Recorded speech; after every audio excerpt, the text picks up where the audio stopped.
बहुत पुरानी बात है। पहाड़ों और नदियों से घिरे एक छोटे से राज्य में आनंद नाम का एक जवान लड़का रहता था। वो पत्थरों से ऐसी सुंदर मूर्तियां बनाता था कि देखने वालों को लगता जैसे उनमें प्राण बस गए हों। लोग कहा करते थे, आनंद के हाथों में जादू है। एक दिन उसके गुरु ने उससे कहा, मुझे एक दुर्लभ पत्थर चाहिए जो केवल काले वन में मिलता है। वो जंगल रहस्यमयी और भयावह था। कहा जाता था कि वहां समय ठहर जाता है और दैत्य राज करते हैं। पर आनंद नहीं डरा। उसने अपनी छेनी और हथौड़ा उठाया और यात्रा पर निकल पड़ा। शुरू के कुछ दिन सब ठीक रहा। वो पेड़ों के बीच से गुजरता, जंगली फलों से भूख मिटाता और हर पत्थर को देखकर सोचता कि इससे कैसी मूर्तियां बनाई जा सकती हैं। पर एक सुबह जब वो नदी किनारे विश्राम कर रहा था, अचानक जमीन जोर से हिलने लगी। वो घबरा कर उठा। उसके सामने एक विशाल दैत्य खड़ा था जिसका नाम था महाकुर। उसकी चमड़ी पत्थर जैसी कठोर थी और आंखें जलते कोयले की तरह लाल। दैत्य गुर्राया, ओ छोटे इंसान, मेरी सीमा में क्या कर रहा है तू? अब से तू मेरा गुलाम होगा। आनंद ने डरते हुए कहा, मैं तो बस एक मूर्तिकार हूं, किसी को नुकसान नहीं पहुंचाना चाहता। महाकुर हंस पड़ा और बोला, मूर्तिकार? अच्छा है, मेरे काम का आदमी मिल गया। अब तू यही रहेगा और मेरे आदेशों का पालन करेगा। उस दिन के बाद आनंद की जिंदगी कठिन हो गई। वो रोज दैत्य के लिए पत्थर ढोता, गुफाएं साफ करता और उसकी बेकार की बातें सहता। महाकुर क्रूर और आलसी था। जरा सी बात पर वो गुस्से में छोटे छोटे जीवों को कुचल देता। हर रात आनंद सोचता, काश किसी तरह भाग पाऊं। एक रात मौका मिला। दैत्य गहरी नींद में था। आनंद दबे पांव गुफा से निकला और पहाड़ी से नीचे उतरने लगा। बस कुछ ही कदम चला था कि धरती फिर हिल उठी। महाकुर जाग गया था। उसने एक झटके में आनंद को पकड़ लिया और गर्जा, भागने की कोशिश की। अब तुझे मजा चखाता हूं। उसने आनंद को एक पुराने बरगद के पेड़ में लोहे की जंजीरों से बांध दिया और बोला, फिर कभी भागने की सोच भी मत, नहीं तो तेरी हड्डियां तोड़ दूंगा। आनंद की आंखों से आंसू बह निकले।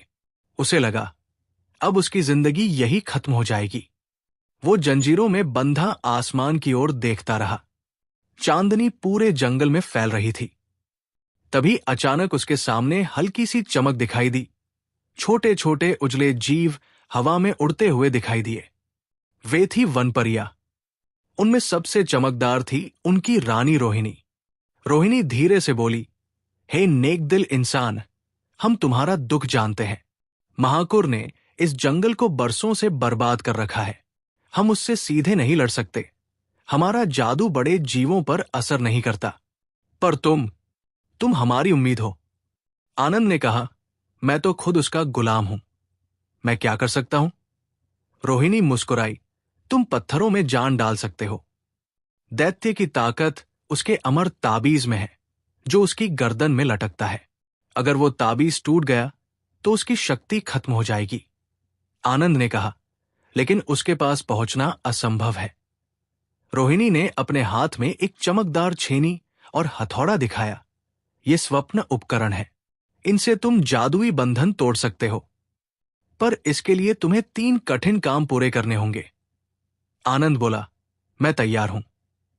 रोहिणी ने कहा, पहला काम, महाकुर ने नदी पर बांध बनाकर पानी रोक दिया है जिससे जंगल सूख रहा है। तुम्हें वह बांध आज रात ही तोड़ना होगा, वो भी बिना दैत्य को जगाए। फिर उसने अपनी चमकदार उंगलियों से आनंद की जंजीरें तोड़ी और उसे एक अदृश्य करने वाला चूर्ण दिया।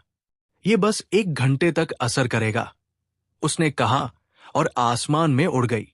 आनंद ने गहरी सांस ली, चूर्ण अपने ऊपर लगाया और पल भर में गायब हो गया। वो धीरे धीरे दैत्य की गुफा से बाहर निकला और बांध की तरफ बढ़ा।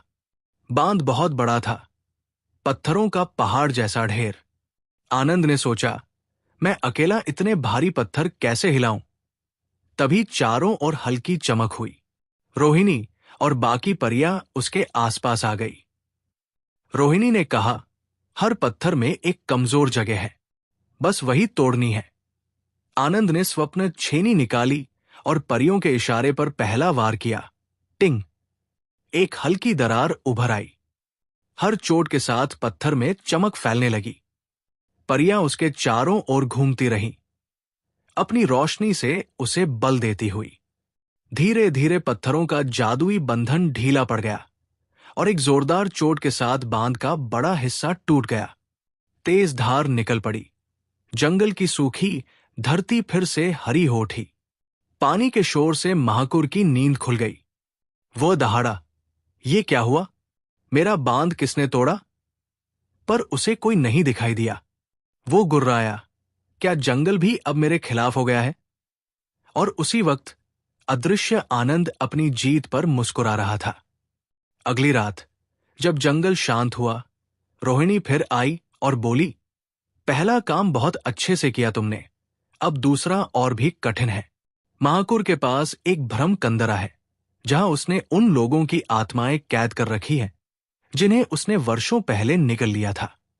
उन्हें आजाद करने के लिए तुम्हें 7 रंगों के पत्थर ढूंढने होंगे। हर पत्थर के पास एक जानलेवा पहेली छिपी है।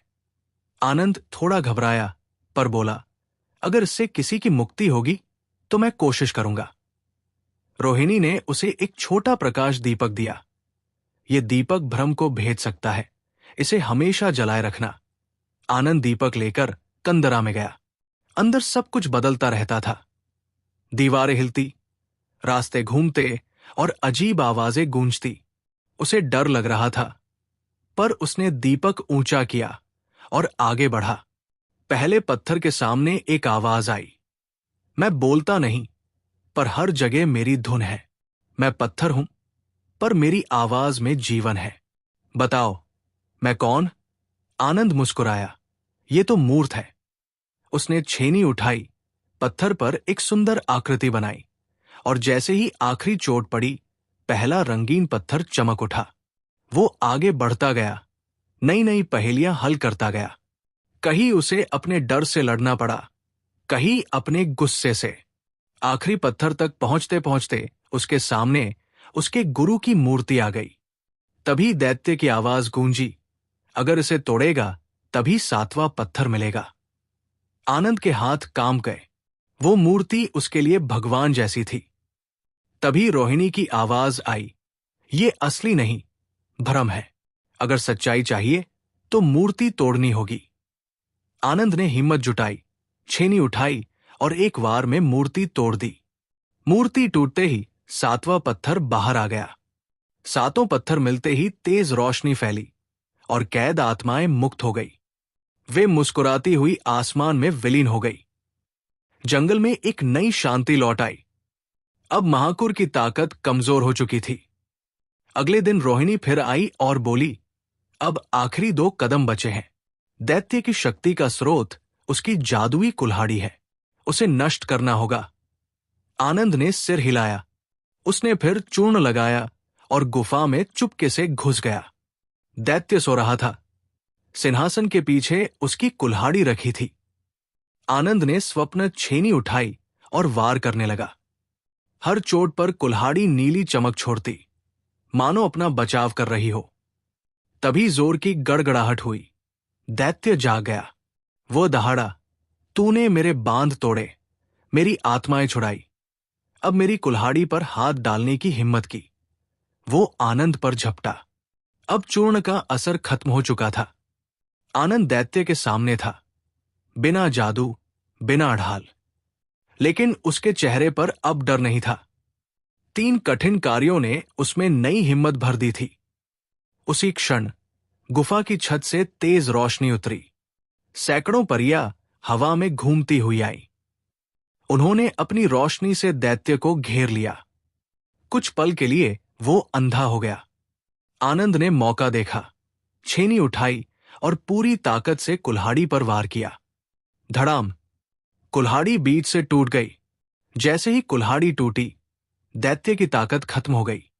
उसका शरीर सिकुड़ने लगा और अब वो बस एक इंसान जितना रह गया। उसकी आंखों में गुस्से की जगह डर था। पर उसके गले में अब भी अमर ताबीज चमक रहा था। उसने उसे पकड़कर चिल्लाया, मैं खत्म नहीं हो सकता, यही मेरी अमरता है। रोहिणी ने पुकारा, अब ताबीज पर वार करो। आनंद। आनंद ने पूरी शक्ति के साथ छेनी उठाई। परियों की सारी ऊर्जा उसमें समा गई। उसने एक सटीक वार किया। टिंग। ताबीज 1000 टुकड़ों में बिखर गया।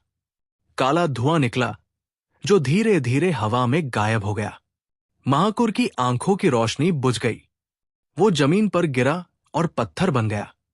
परियों ने मंत्रों से उसे गहरे गड्ढे में कैद कर दिया ताकि वो फिर कभी लौट न सके। पूरा जंगल जैसे चैन की सांस लेने लगा। पेड़ों में हरियाली लौट आई, नदियां बहने लगी और हवा में नई खुशबू भर गई। रोहिणी मुस्कुराई और बोली, तुमने हिम्मत और कला से हमारे जंगल को बचा लिया। अब तुम दैत्य के गुलाम नहीं, इस वन के रक्षक हो। उसने एक सुनहरा हार निकाला और कहा, जब चाहो इसे पहन लेना, ये तुम्हें तुम्हारे राज्य तक पहुंचा देगा। आनंद ने परियों को धन्यवाद दिया और कालावन से बाहर निकल आया।